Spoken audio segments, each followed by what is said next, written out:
আজকে কিন্তু এতটা খাবার আমি একাই খাবো, সব নিয়ে বসে পড়েছি। তোমরা কি ভাবছো?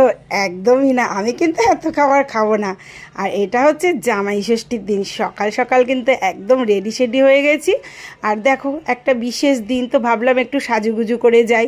আর যাচ্ছি কিন্তু দমদমে আমার মেজদার বাড়িতে জামাই ষষ্ঠী করতে। প্রতি বছর কিন্তু আমার দাদারাই আমাদের ষষ্ঠীতে নিমন্ত্রণ করে, বড়দাও করে মেজদাও করে। কারণ তোমাদেরকে তো বলেছি আমার মা বাবা অনেক দিন আগেই চলে গেছেন, তো দাদারাই কিন্তু সেই দায়িত্বগুলো পালন করে।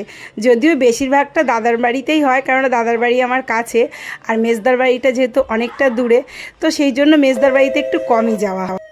আর দেখো এখানে চলে এসেছি, আর যেটা নিয়ম হয় সেটা কিন্তু আমার মেজ বৌদি পালন করছে, আর বেশ ভালোই লাগে। প্রত্যেকটা জামাইয়ের কাছে কিন্তু এইটা একটা বিশেষ দিন, তারা কিন্তু আশা করে থাকে এই দিনটাতে আমরা শ্বশুরবাড়িতে যাব জামাই ষষ্ঠী করতে। তো যাই হোক, আমার যেহেতু মা বাবা অনেক দিন আগে চলে গেছে, কিন্তু আমার সে আশা কিন্তু আমার দাদা বৌদিরাই পূরণ করে দেয়, তার জন্য আমার একটুও আফসোস নেই।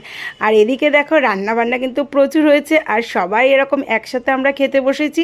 আমি এখানে কিছুটা খাবার বেড়ে দিচ্ছি, ওদিকে বৌদি। কি বলো তো, সবাই মিলে এরকম একসাথে বসে হাত লাগিয়ে কাজ করা আর একসাথে বসে খাওয়ার কিন্তু মজাটাই আলাদা।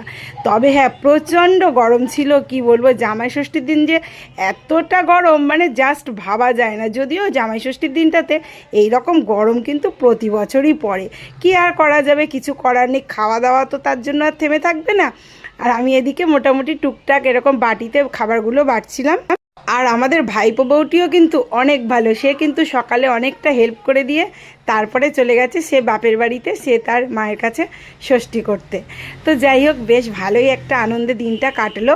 আর আমাদের এখানে মেনুতে ছিল দই, মাটন, ইলিশ মাছ, ডাল, 5 রকম ভাজা, দারুণ কিন্তু খাওয়ার সাথে ছিল চাটনি, মিষ্টি, দারুণ খাওয়া, দারুণ আনন্দ। তবে হ্যাঁ, খালি গায়ে বলে তোমরা কিছু মাইন্ড করো না, কেননা প্রচণ্ড গরম ছিল, কেউ জামা পরে কিন্তু খেতে বসতে পারিনি, একদম অস্বাভাবিক গরম ছিল। তো বন্ধুরা, ভিডিওটা কেমন লাগলো অবশ্যই একটু কমেন্টে জানিও।